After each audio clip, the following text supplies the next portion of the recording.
નમસ્કાર, weather analysis સાથે હું છું પાયલ અને ગુજરાતમાં ભયંકર ગરમી પડી રહી છે અને હવે આગામી બે દિવસ સુધી અમુક વિસ્તારોમાં છૂટોછવાયો વરસાદ પડશે. એને આપણે માવઠું નહીં કહીએ, પ્રી મોન્સૂન એક્ટિવિટી કહીશું.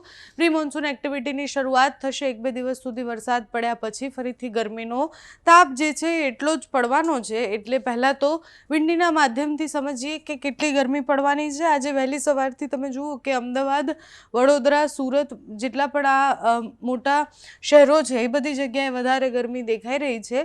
ધીરે ધીરે દરિયાકાંઠાના વિસ્તારો પણ તપવાના છે. બપોર થતાં સુધીમાં તમે જુઓ કે 42 ડિગ્રી વડોદરાનું તાપમાન પહોંચી જાય છે, અમદાવાદનું 42 ડિગ્રી પહોંચી જાય છે.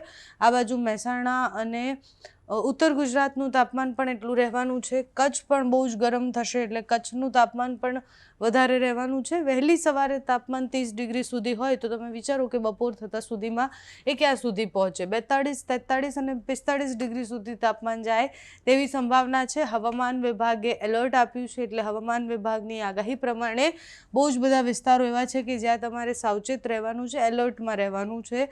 ત્યાં ભયંકર ગરમીનો હીટવેવ જે છે એની અસર થવાની છે. અમદાવાદની આસપાસમાં ધોળકા અને એ બધા વિસ્તારોમાં વધારે ગરમી પડવાની, એટલે વિરમગામથી લઈને આ બાજુ કલોલ વધારે ગરમી પડશે, નડિયાદમાં વધારે ગરમી પડવાની છે. એટલે પહેલી બીજી તારીખ સુધી ગરમીની સ્થિતિ આ જ રહેવાની છે. કોઈ આંશિક ઘટાડો અત્યારે મેની શરૂઆતમાં નથી દેખાઈ રહ્યો. એટલે પહેલી બીજી તારીખે આ સ્થિતિ છે જેમાં 43-44 ડિગ્રી સેલ્સિયસ તાપમાન પહોંચશે.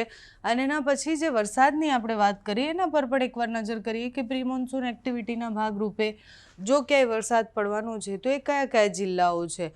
હવામાન નિષ્ણાંતોનું કહેવું છે કે પ્રી મોન્સૂન એક્ટિવિટી છે એટલે એ અમુક વિસ્તારોમાં વરસાદ પડશે ને એ પણ એકદમ છૂટો છવાયો વરસાદ આગામી એક બે દિવસમાં પડે તેવી સંભાવના છે. વિંડીમાં જોઈએ તો તમે જુઓ કે ઉપરથી વેસ્ટર્ન ડિસ્ટર્બન્સની સિસ્ટમ પસાર થઈ રહી છે. અહીંયા બધી જ જગ્યાએ ગાજવીજ સાથે વરસાદ છે. બાંગ્લાદેશ તરફ એક સિસ્ટમ બનેલી છે. એ સિસ્ટમની અસરોને કારણે આ બધા જ વિસ્તારોમાં વરસાદ પડશે. દરિયાકાંઠાના વિસ્તારોમાંથી ટ્રફ ખેંચાઈને આવે છે. માલદીવ્સની આજુબાજુ એક સિસ્ટમ બનેલી છે એટલે ધીરે ધીરે સિસ્ટમની અસર પણ થશે. અહીંયા મહારાષ્ટ્રના દરિયાકાંઠાથી કોંકણથી ઉપર જઈએ એટલે ગુજરાતમાં ધીરે ધીરે એ વરસાદની અસર દેખાશે. છૂટો છવાયો સામાન્ય વરસાદ હશે અને એ એકદમ પ્રી મોન્સૂન એક્ટિવિટીના ભાગરૂપે પડતો વરસાદ હશે. એટલે એ ગભરાવાનું નથી. માવઠું જેટલું ભયંકર પડ્યું હતું એટલો ભયંકર વરસાદ નથી પડવાનો. બાંગ્લાદેશવાળી સિસ્ટમ ધીરે ધીરે ભારતમાં પ્રવેશે અને એની અસર પછી થાય એવી સંભાવનાઓ છે. બાકી તમે જુઓ કે આ ટ્રફ જે છે એ દક્ષિણથી ખેંચાઈ અને ઉપરની તરફ આવશે ત્યારે એની અસરો જોવા મળશે. ગુજરાતને એની કોઈ સીધી અસર થતી હોય એવું અત્યારે નથી દેખાઈ રહ્યું. હવામાન વિભાગ, હવામાન નિષ્ણાંતની આગાહી પ્રમાણે આગામી 2-4 દિવસ હજુ બહુ જ વધારે ગરમી પડવાની છે. મે મહિનાની શરૂઆત પછીનું જે બીજું અઠવાડિયું હશે ત્યારે વરસાદની આગાહી કરવામાં આવી છે.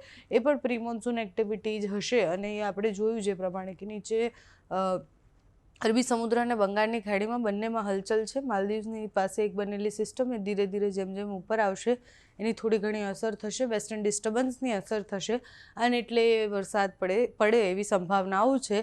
તો તમારે ત્યાં કેવું વાતાવરણ છે, કેટલી ગરમી પડી રહી છે અમને કમેન્ટ્સમાં જણાવજો.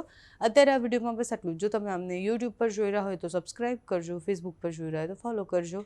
અમારા આ વિડીયોને લાઇક અને શેર કરજો.